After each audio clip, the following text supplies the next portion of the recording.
Les Actes des Apôtres, chapitre 22. Hommes, frères et pères, écoutez ce que j'ai maintenant à vous dire pour ma défense. Lorsqu'ils entendirent qu'il leur parlait en langue hébraïque, ils redoublèrent de silence, et Paul dit « Je suis juif, né à Tars en Cilicie, mais j'ai été élevé dans cette ville-ci, et instruit au pied de Gamaliel, dans la connaissance exacte de la loi de nos pères, étant plein de zèle pour Dieu, comme vous l'êtes tous aujourd'hui. J'ai persécuté à mort cette doctrine, liant et mettant en prison hommes et femmes. Le souverain sacrificateur et tout le collège des anciens m'en sont témoins.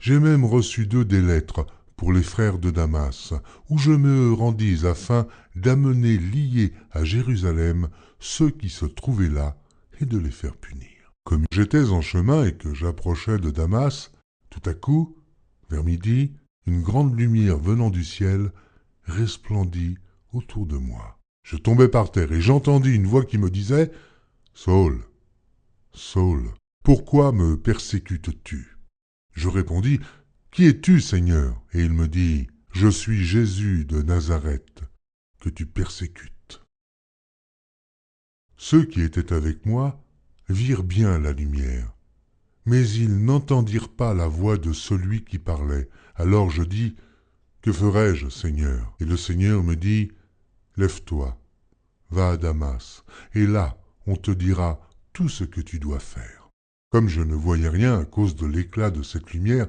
ceux qui étaient avec moi me prirent par la main, et j'arrivai à Damas.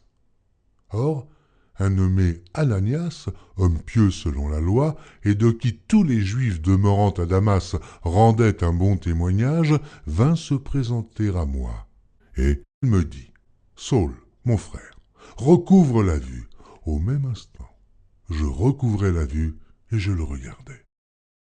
Il dit « Le Dieu de nos pères t'a destiné à connaître sa volonté, à voir le juste, et à entendre les paroles de sa bouche, car tu lui serviras de témoin auprès de tous les hommes des choses que tu as vues et entendues.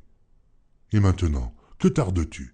Lève-toi, sois baptisé et lavé de tes péchés en invoquant le nom du Seigneur. » De retour à Jérusalem, comme je priais dans le temple, je fus ravi en extase, et je vis le Seigneur qui me disait « Hâte-toi, et sors promptement de Jérusalem, parce qu'ils ne recevront pas ton témoignage sur moi. » Et je dis, « Seigneur, ils savent eux-mêmes que je faisais mettre en prison et battre de verges dans les synagogues ceux qui croyaient en toi, et que, lorsqu'on répandit le sang d'Étienne, ton témoin, j'étais moi-même présent, joignant mon approbation à celle des autres, et gardant les vêtements de ceux qui le faisaient mourir. » Alors il me dit, « Va, je t'enverrai au loin, vers les nations. » Ils l'écoutèrent jusqu'à cette parole, mais alors ils élevèrent la voix, disant « Ôte de la terre un pareil homme !